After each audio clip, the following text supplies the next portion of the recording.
But I'm excited, man. I can't wait to be standing across the cage and hear Bruce Buffer just go.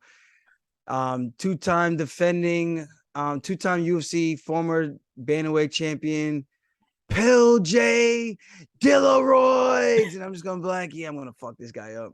But it's gonna be a good fight, man. I'm excited. It's a great opportunity. I think this is a legacy fight for myself. Yeah. I beat a guy like this who's been cheating for years and beating a lot of people for years. I think it does a huge boost to my stock. And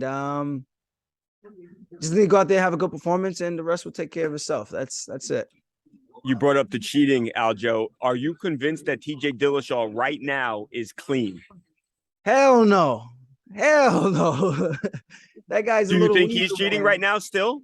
100%, man. That guy knows the ins and outs of that whole thing.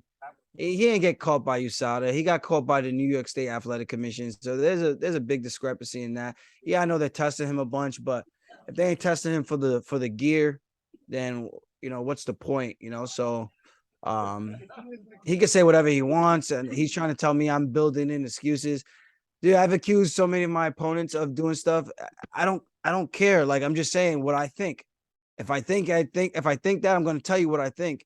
It's not about making an excuse. If I lose, I lose. I could take that all day long. I've lost before. It's not the end of the world. The world doesn't stop spinning because Aljamain Sterling loses. It's right. It doesn't seem to work like that. But I think people make it in their head like this big thing. I'm like, dude, at the end of the day, we're gonna fight, and I already made peace with it that he's more than likely not coming in there on the same playing field. And I still believe I have the tools and the smarts and the IQ to whoop his ass and outsmart him. I think that probably says a lot about you, Aljo, because a lot of people have said, hey, if TJ's not the best in the division, he's up there along with you and some other guys, Peter, but the fact that you're willing to fight him, man, and he might have an advantage, that says a lot, I think.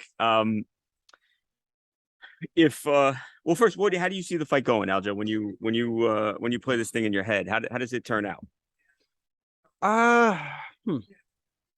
I feel like there's different ways that he might approach the fight, and the ways that he approaches the fight will dictate the way I adjust and the way that I start the fight. And then I think from there we'll have an idea after that first round. During that first round, who's kind of in the driver's seat, and I think that's going to be the most telling of the fight. The first 2 minutes, I think, will dictate a lot in terms of range, timing, who can close the distance better, who's landing, and so there's different scenarios I think that he's gonna have, and or should I say options for him to come out. Yeah, I can see him being aggressive. I can see him trying to have all this swag and trying to like dance on his toes and doing all this dance revolution shit.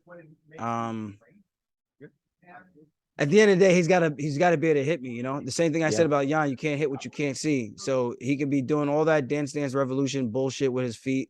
You still gotta get inside my vicinity. You could dance as much as you want on the outside. I'm just gonna be looking at you like you're stupid, and then eventually when you get close and I close the distance and I cut him off and I can take him down, he's gonna have to feel some man strength and not that little boy strength that he's been dealing with in the past.